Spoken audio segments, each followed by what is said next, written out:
afternoon. I'm your host, Melissa Ridgen. In the 1960s and 70s, Dryden, Ontario, a pulp and paper mill in Dryden, Ontario, it's located in northwestern Ontario. They were dumping mercury into the English and Wabigoon river systems. So soon after, people began getting sick, people living on First Nations communities along the river who rely on fish to survive. It was eventually determined that they had been poisoned from eating the fish. Decades later, scientists say as many as 90% of those people living in Grassy Narrows and further downstream in White Dog have symptoms of mercury poisoning. Yet, only 30% of them receive a few $100s a month in disability money. The community is fighting for more people to get disability money and to have the river system cleaned up and to have a facility built that would allow people with mercury poisoning to be treated in their community, which numerous people say is entirely possible, actually, to clean up the river system, but you need a political will. A protester took this message to a Liberal fundraiser last week, and the Prime Minister met her with a smug remark, which we'll get to in a bit. Today, we are putting mercury poisoning in focus. What effects are still being felt in these communities, how the problem is getting worse, what needs to be done to help. We want you to join our conversation. You can call us. Our phone lines are open, toll-free, 1-877-647-2786. You can also tweet us at APTN InFocus. Before I introduce you to our guests, here's a snippet from a story I did back in 2017 for APTN Investigates called Then the Mercury Hit. This is Steve Fobister Sr. He's only 64. Aged by mercury poisoning, which devastates the nervous system of its victims. A pulp and paper mill dumped 10 tons of the neurotoxin upstream from his home on the Grassy Narrows First Nation during the 1960s. They live on fish. Fish that for 50 years has been crippling them. Killing them. In 1986, the federal and provincial governments and the companies that owned the polluting Dryden paper mill came up with a $16 million settlement for Grassy Narrows and White Dog, a community further downstream that had also been affected. Important to note, they never did divide it up in the first place. If they would have received approximately $14,000 each if they had done it that way. Instead, a Mercury Disability Board was established to manage the money and determine who gets it. Anywhere from $250 to $800 a month, less than welfare, for having your life stolen, if you even get compensation. Their daughters are quite young, right? Gabe Fobister was Grassy's representative on the Mercury Disability Board. Very seldom some people get it, eh? Yeah. And some just more frustrated, you know, why they don't get awarded.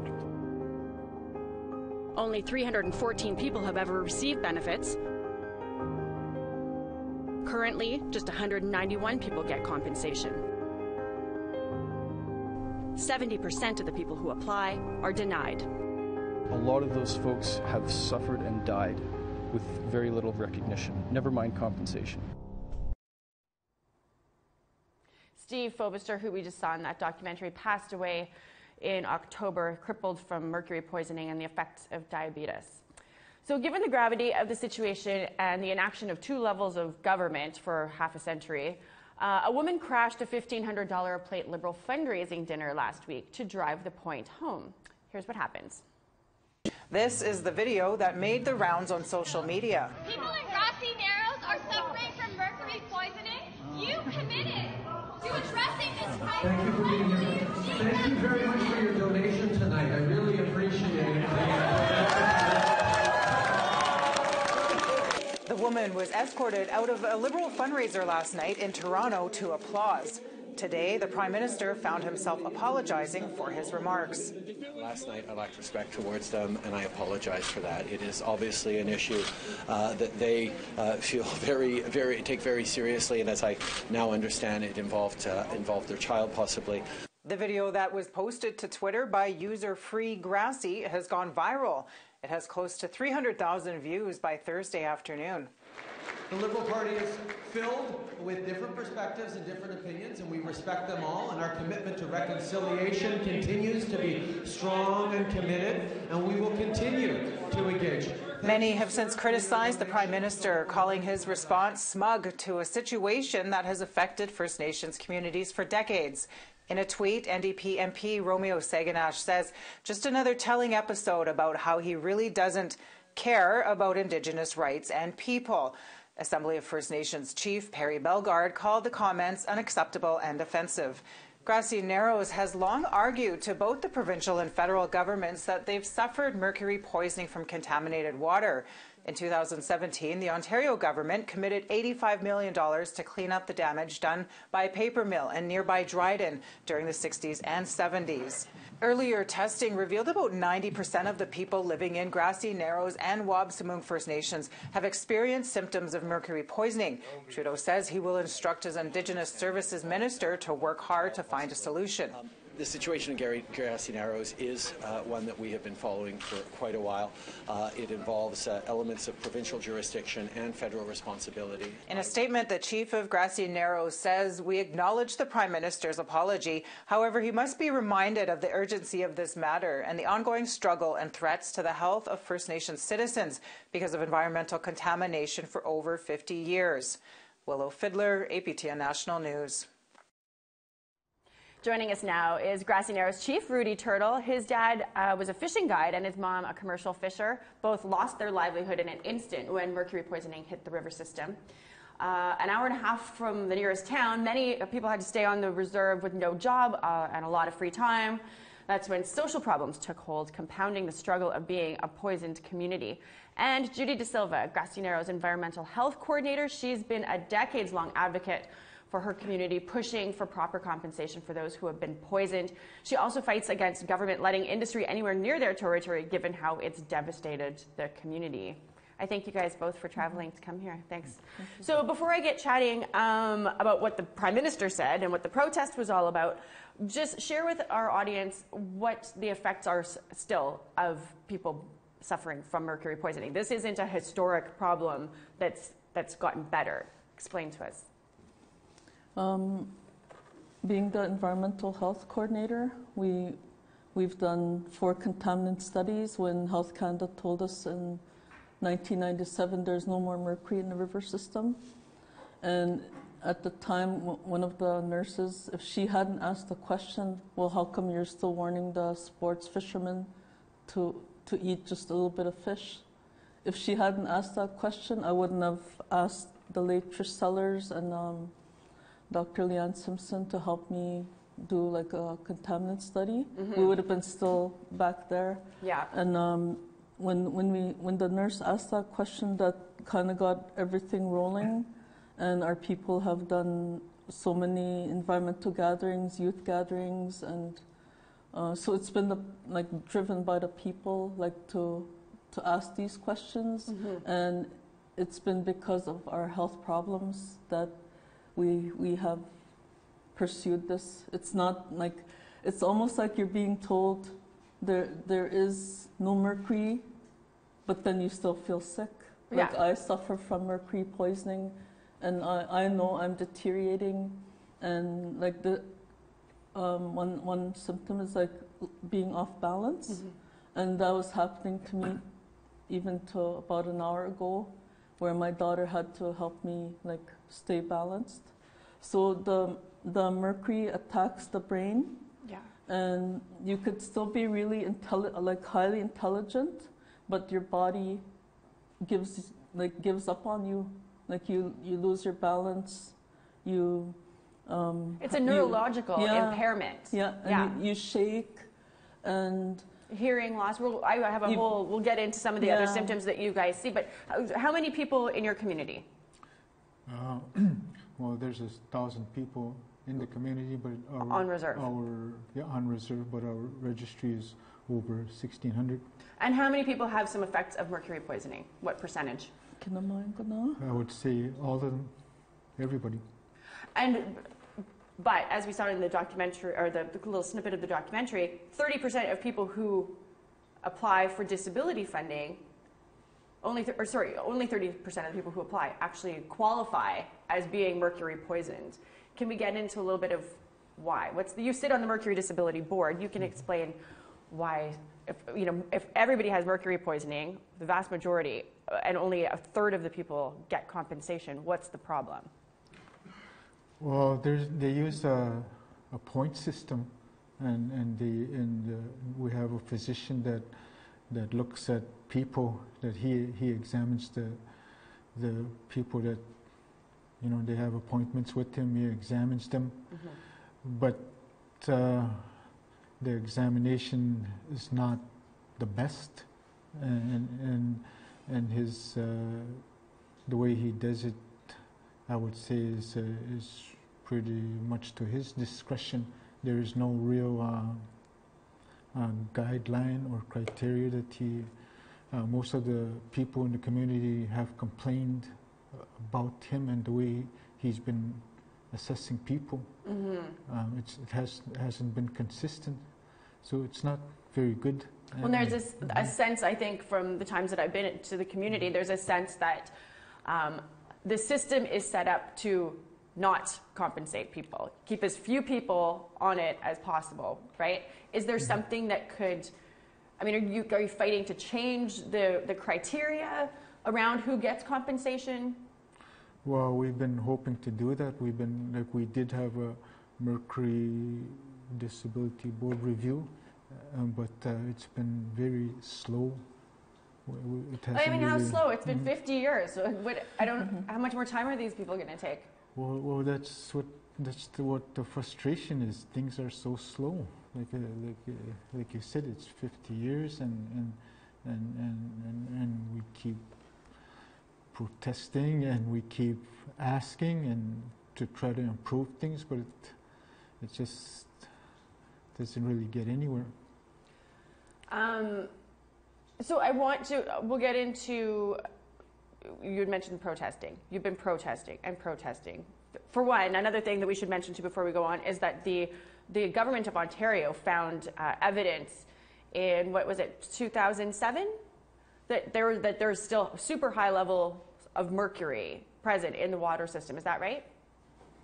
As late as last year, they still found high levels of Still mercury. testing, and it's still well above acceptable levels. Ontario committed $85 million to clean up the river system. Scientists say that it's entirely possible to do, right? How are we moving forward on that? When does that get going? Well, we have the English Wabigoon River Remediation Program happening that was set up by Kathleen Wynne. And what's been happening is for 2 years there'll be field sampling of the river system, so the scientists can get a better profile of where the most toxic parts of the river is, where the highest concentration of mercury is. And for people to understand, the listeners, 10 tons of mercury was dumped into the river system. Yeah. So that's 20 half-ton trucks, 24 trucks piled on top of each other. So that's really massive. And in any other community, if that much poison was spilled into the river system, there'll be a big outcry.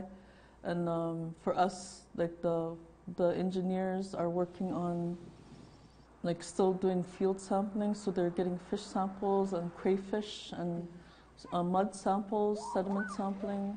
And just a little while ago, they gave us a full report of what they did last year, and there's still high levels of mercury, especially in Clay Lake, which is between Dryden and Grassy. Clay Lake has been set in the Ontario Fishing Guide. It's the highest in mercury in Ontario, which is right along our river system. And I think we have a caller. Florence. Florence, are you there? Yes, I am. How are you?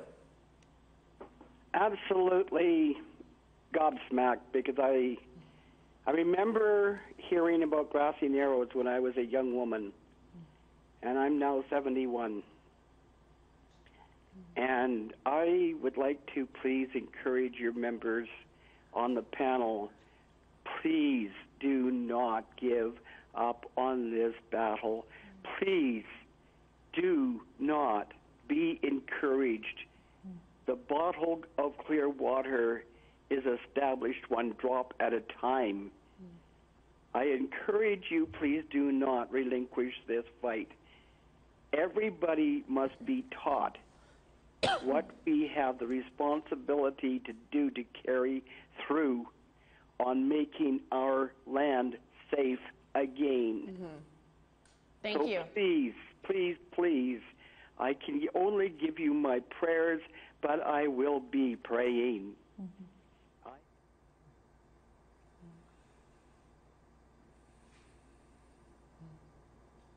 Awesome. People. Thank you so much, Florence.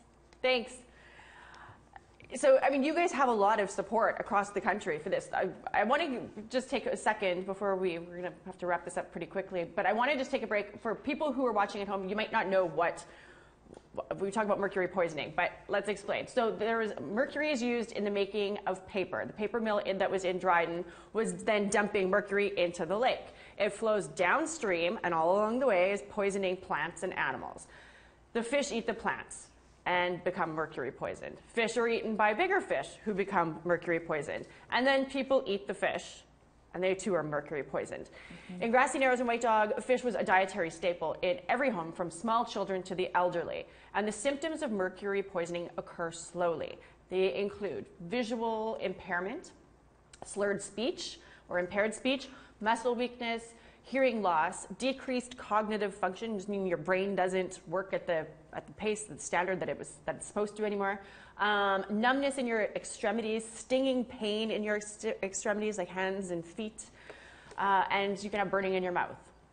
Okay, so I want to get to your thoughts now on, so now that we know the extent of the mercury poisoning, the effects of the mercury poisoning, we've got a protest at a Liberal fundraiser, and the Prime Minister says, "Thank you for your donation." Smug response. When you watched that, what were your thoughts, Judy?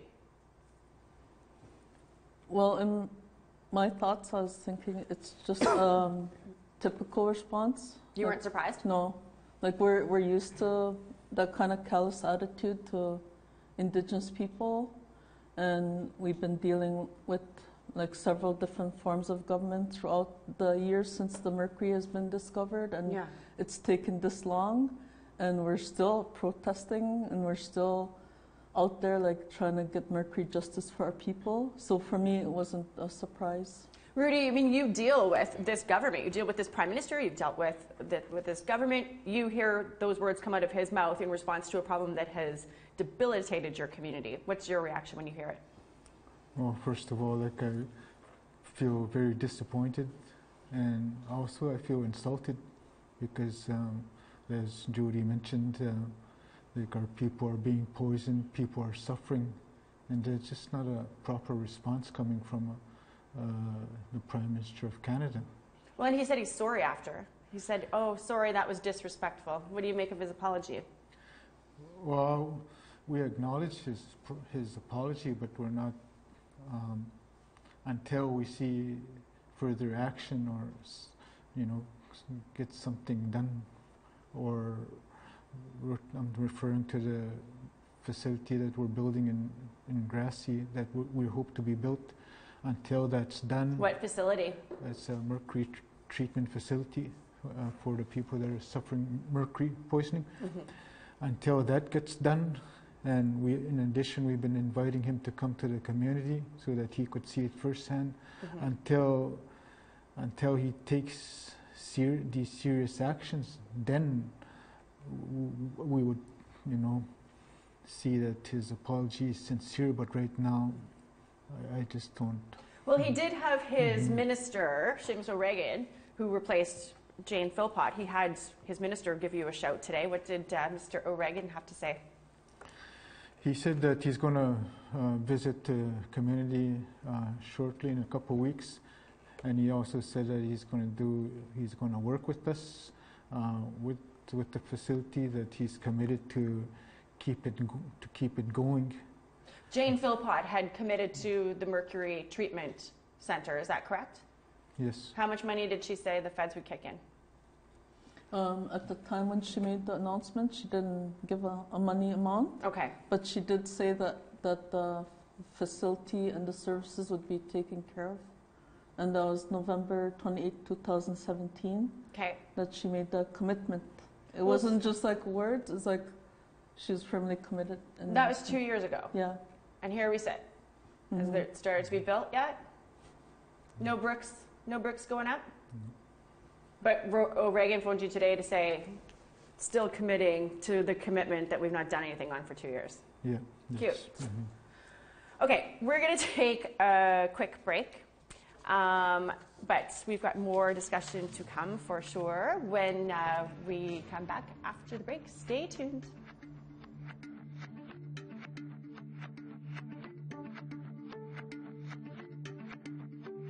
Join our conversation now. You can call in toll-free at 1-877-647-2786. Like and watch us live on the APTN News Facebook page. Follow and tweet us at APTN InFocus. And send your thoughts in an email to infocus@aptn.ca.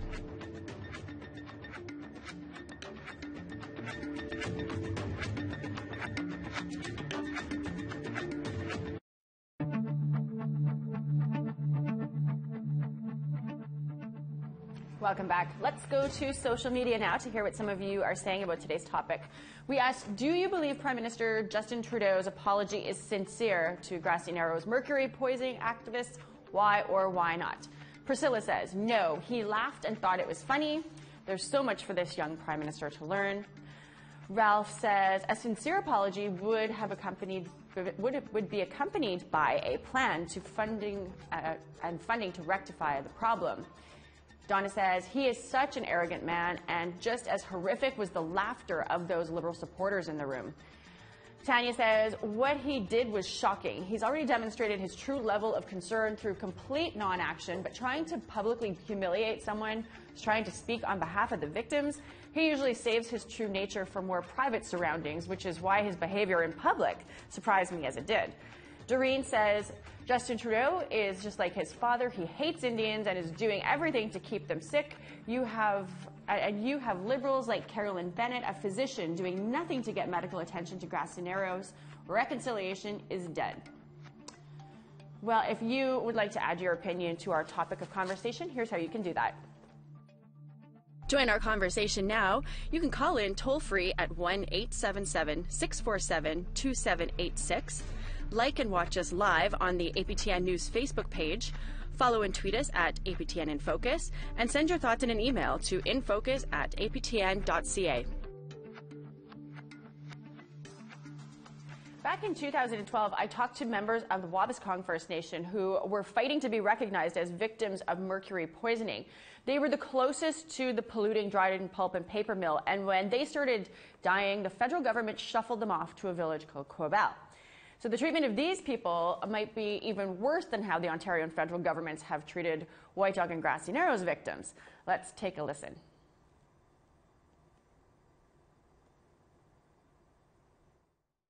Affairs knew where we were living because we were getting yearly, what do you call those payouts?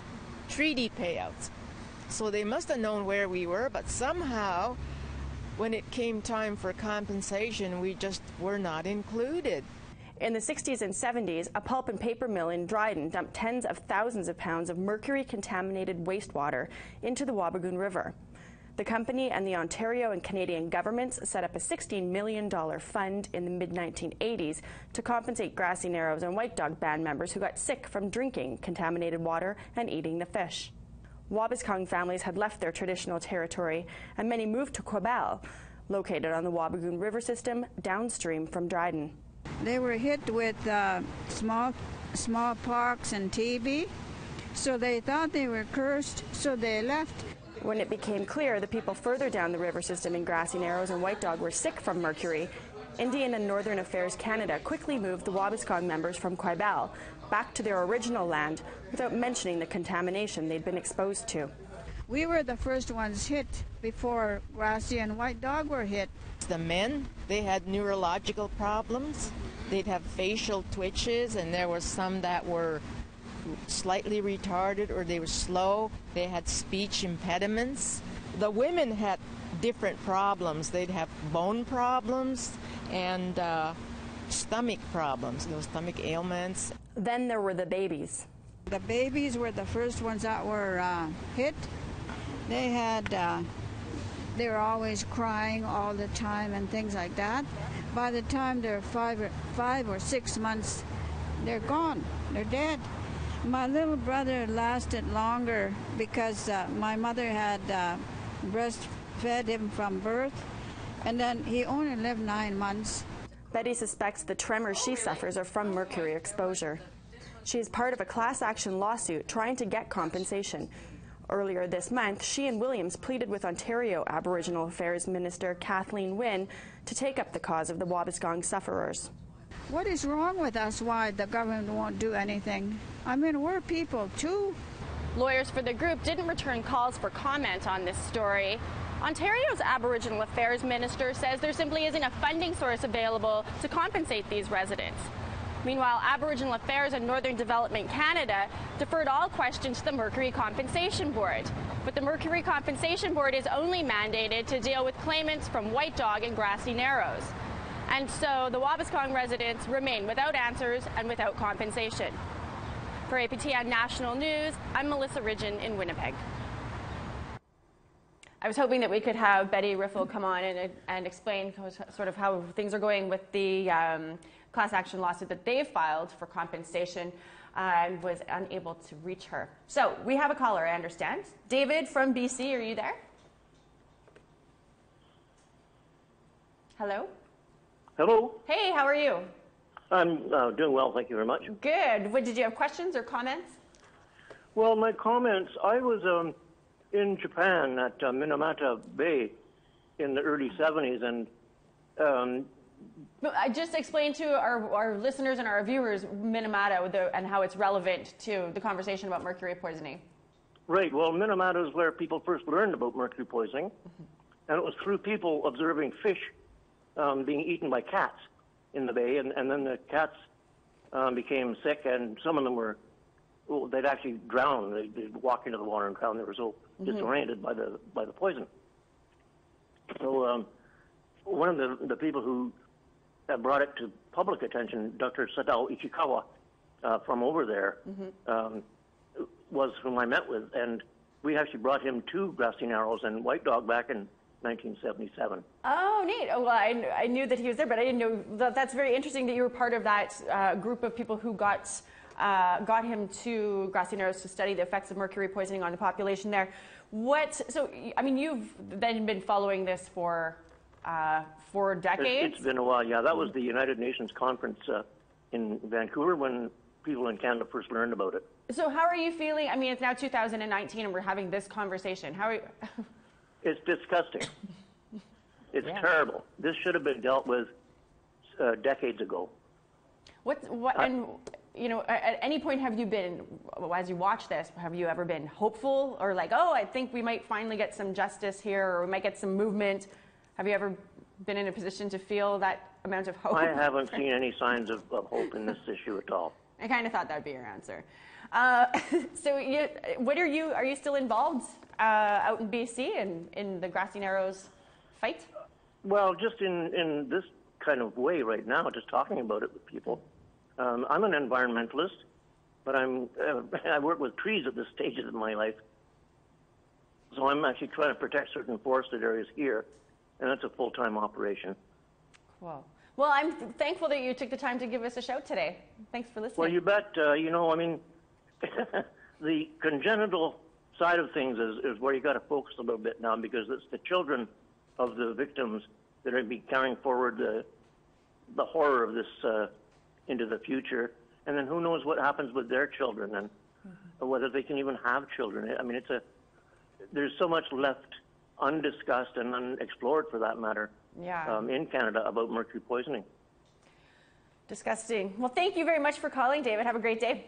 Yeah, you bet. Okay, thank you. Bye-bye. So one thing that we had mentioned earlier in the show was about the pitiful compensation that is offered to victims of mercury poisoning. There was a fund that had been set out, and you're doled out. We discussed some of the problems with even determining who passes the exam to qualify for the disability money. But then that money, it had been stagnant for how many years without any cost of living increases? Up till last year. So from the 80s until last year, the amount had stayed the same. So we talked about amounts before. I guess our listeners on Element FM radio in Toronto and Ottawa wouldn't have seen it, but we had some graphics that show what was the amounts that people were getting from 1980s till last year. What was the range of monthly income? Like mine was $250 a month. And the max end of it, people like $800. Steve Fobister, who are completely debilitated. So anywhere from $200 to $800 a month is what you get for being poisoned. Earlier in the summer, the Doug Ford government comes in and they pick up the ball from the previous Liberal government, which had said that we were going to increase the payments to mercury poisoning victims. What did the payments go up to? It was rated to inflation. So and backdated, right? Indexed to backdated. So it wasn't like really up, it was just up according to the cost of living. So now like mine is $547 a month. So it's double. More than doubled. From the $250. And the ones that were getting $800 probably get $1,600 a month now. But it's like all it is like 5% of the population. It's not all of Grassy. That's the misconception people have. It's not. Sorry, you just said it's 5% of your population. I thought it was 30% of your population. No, like the Mercury Disability Board, they get like $1 million a year to dole out this compensation or disability payments. And since the last fall, we got the indexation, but it's only 5% of between White Dog and Grassy together population. It's not all of us. So in Wapsamung, they have like maybe 2,000 people. Grassy we have 1,400, so it's almost 4,000 people, and only 5% of those 4,000 get the Mercury disability payments. And that's where like I'd like him to speak on that part. Yeah. Reach in that. How do we get more people getting the compensation?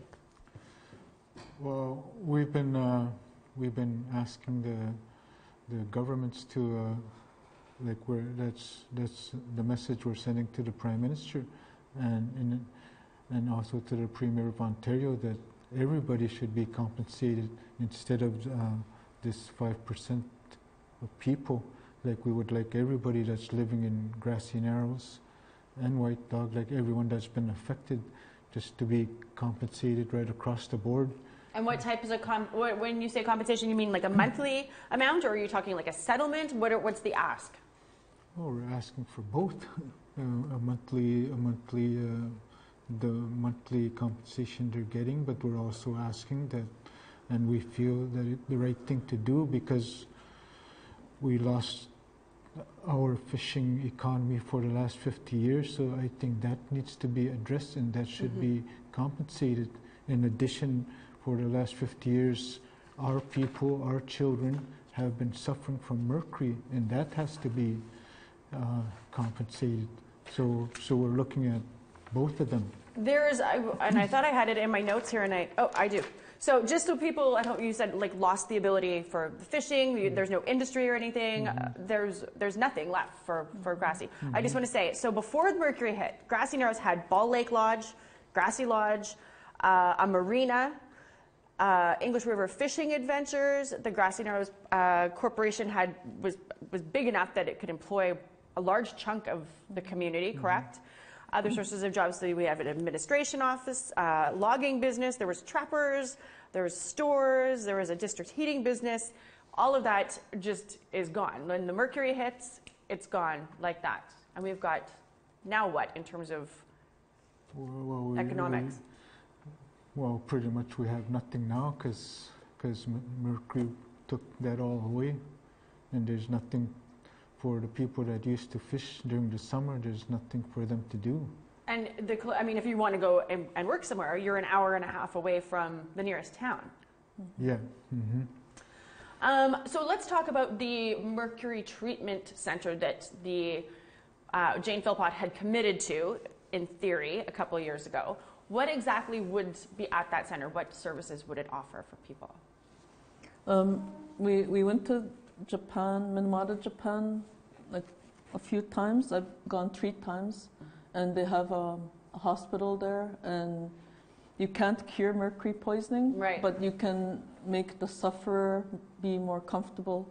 And what's happening is we end up in the Kenora hospitals, and our people are tied to the bed, just skin and bones at the end of their life. Mm-hmm.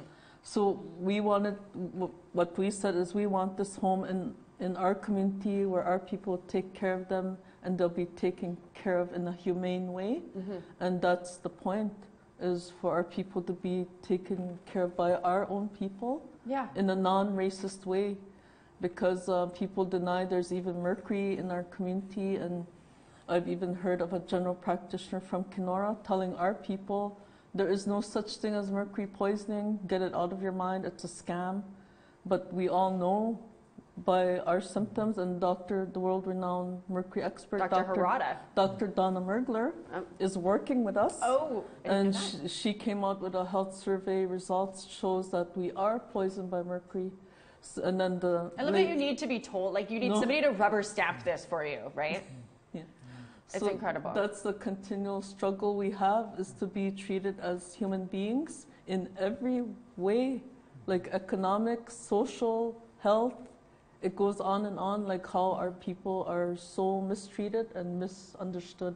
I think it's interesting how, so this, I don't remember, because it was a long time ago that I did this story, but I don't remember what it was that contaminated Minamata Bay, what type of industry it was that polluted Minamata Bay with the mercury.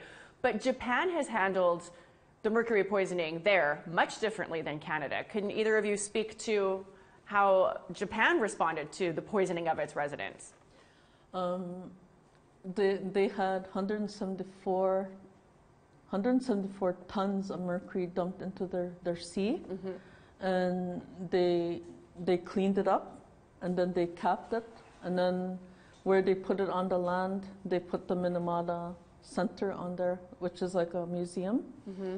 And to acknowledge what had been done to this community. To never forget. Right. And it was the Chiso company that poisoned them. But one of the things, when they had to fight and protest since the 1960s to get compensation, but each person got $80,000 at the time. And there's been a facility built to treat these people who suffer the effects of it. Yeah. So I ask you, and I want to hear from both of you, what do you think that if this was a non-Indigenous community that had been poisoned in this way, what do you think the outcome? Would you think the outcome would be different, and how?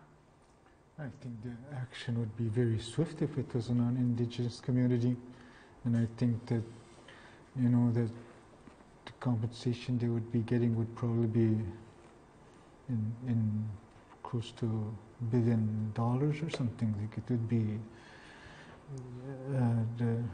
the action would certainly be very different than what they've done with us. Like having to beg for scraps. Yeah. For decades, and generate government after government, literally with your hand out, begging for any little scraps that they can throw your way. I'm curious, what do you think? How do you think it would be different if it was a non-Indigenous community? Judy? I think a really good example is the Walkerton experience. Mm-hmm. Like when I think they said 6 people got like the E. coli, they acted immediately, and that's the kind of action that we should have been given from day one, but it hasn't. It's like continually always asking and begging and then no action. Even I'm going to tell you is that with previous governments in 1985, when our people were given the compensation, I think it was $6 million each reserve, and we were told that Dr. John Rudd had done a remediation study how to clean the river back then. And then what happened was his study got put on the shelf. Yeah. And then it was forgotten. Because we didn't ask for the river cleanup, we just got the $6 million and we kept going. And that $6 million was supposed to rebuild your economy, isn't that what the $6 million was earmarked for? Rebuild an economy on a river system that is toxic. You can't rebuild anything on. No, it's gone. And so like the injustice to like not just Grassy Narrows, but like other Indigenous communities are at the front of environmental pollution. Yeah. It keeps happening over and over. It's not just Grassy Narrows, like it's all across Turtle Island. Like you go, you know, like where the pipelines are going to be built, like it's always right by Indigenous communities. It's like we're very expendable, and it keeps happening over and over. Okay, well, we're going to take another break. I thank you, Judy De Silva and Chief Rudy Turtle, for joining us today to talk about this. When we come back, we are going to switch gears to Nunavut's 20th birthday. What benefits did Inuit expect when they voted to separate from the Northwest Territories and form Nunavut versus what's actually been delivered? Stay with us.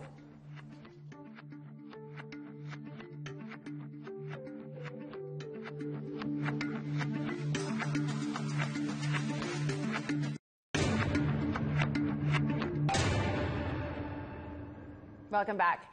It changed the map of Canada for the first time in 50 years. Nunavut celebrated its 20th birthday as a territory on Monday.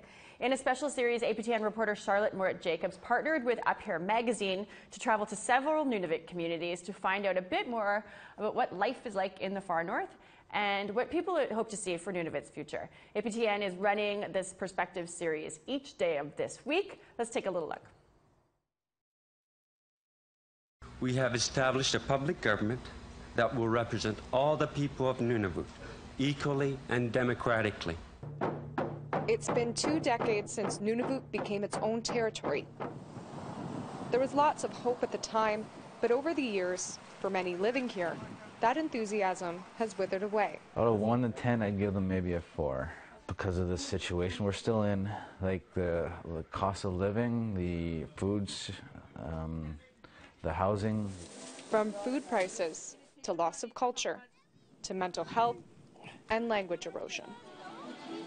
Inuit youth have very real concerns about the future of their homeland. And so Nunavut itself is created in knowing that there were Inuit who were being treated unfairly, and then they went together and then they created Nunavut. And in the same way, once Nunavut was created, we were left to ourselves. But others see some progress. When I look at it as a whole from where I'm standing now, it's just slowly coming together now, where people are coming home.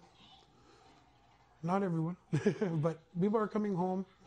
They want to do better for their community. They want to work. They want to raise their kids here. And almost everyone believes that more work can be done to help the often misunderstood and underserved territory. We as a territory did not create any of the systems we have in place. So having a government that is going to be developing these and having them made in Nunavut for Inuit, for young people, would be one of the things that I want to see. The younger generation, they seem to have like a lot of good ideas. What do youth need in Nunavut? I'm Charlotte Moritz-Jacobs, and I've traveled to Rankin Inlet, Pengersong, and Iqaluit asking youth this specific question. We'll hear from community members on topics such as education, self-government, and healthcare. All that and more on APTN National News. You can watch the next 3 installments of Charlotte's Nunavut tour on APTN National News for the rest of the week. So Nunavut is a vast territory. It's known for its culture, for its people, and it actually has its challenges too. Nation to Nation host Todd Lamoran talked to the Premier of Nunavut, Joe Savikata, about some of what those challenges are. What's been, the big positive over these 20 years?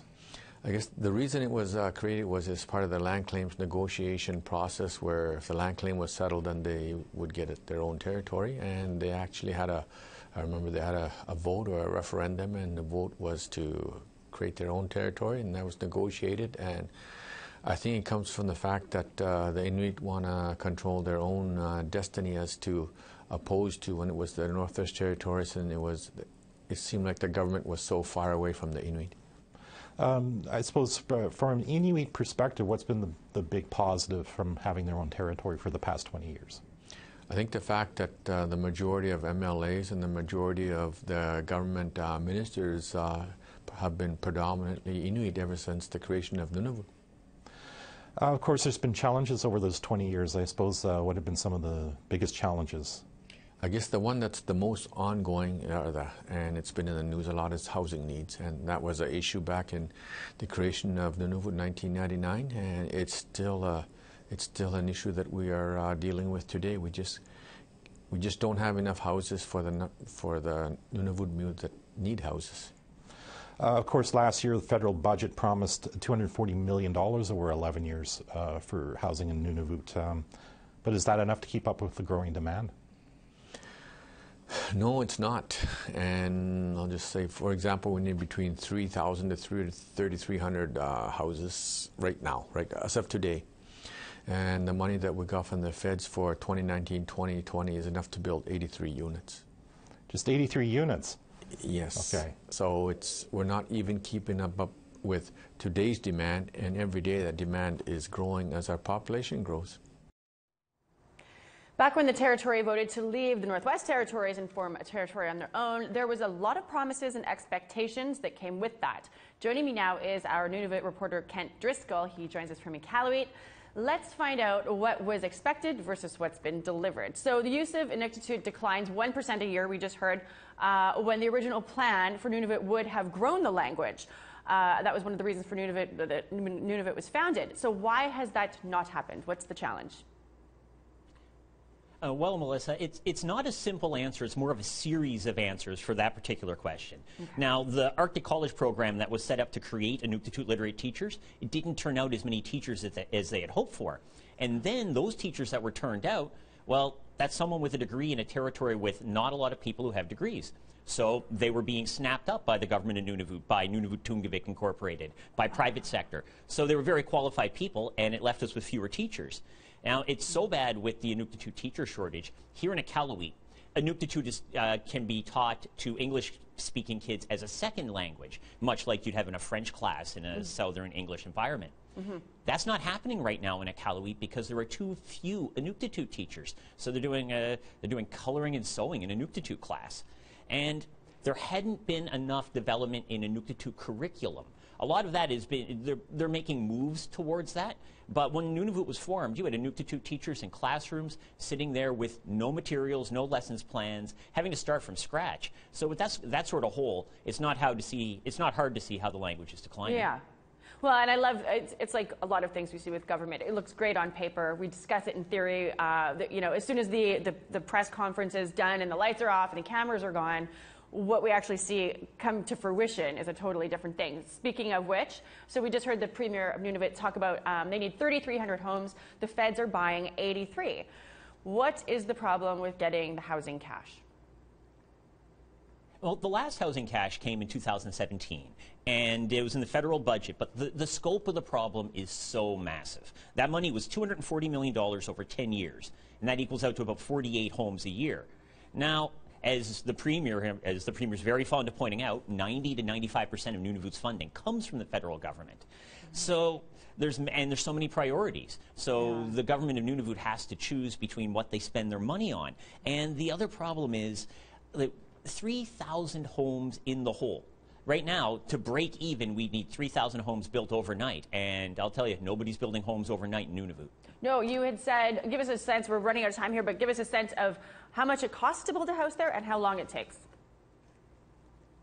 How much does it cost to build a house? I saw a house in my neighborhood that was listed for $300,000 4 years ago go on the market at $550,000 today. $500,000 is a start, and as the Premier pointed out, nation to nation, that's not a fancy house. That's a kitchen, dining room, couple of bedrooms. And it takes they take a long time to build as well, like just getting the materials up there. Oh, exactly. Every community in Nunavut is a fly-in community, so it has to happen in the summer when the boats can land. And then that creates a whole new series of problems where you have all of these materials landing in the community at the same time in sea cans. A lot of work has been done on the logistics and how to better use that limited amount of funding, but without a change in the funding, you're just you're fighting the inevitable. Oh. Well, thank you so much for joining us, Kent. I always enjoy hearing what's going on up north. Well, I'm still yet to be up there, but I'm going to come and visit you in Iqaluit one of these days. We're looking forward to it, Melissa. That is all the time that we have today. Thanks to all of our viewers and our listeners, of course, on Element Radio in Toronto and Ottawa. We'd love to have you join us. This episode will be available for download as a podcast on our website at aptnnews.ca/podcast. And if you missed any of the shows and you want to catch up, you can do so there. I'm Melissa Ridgen. Have a great afternoon.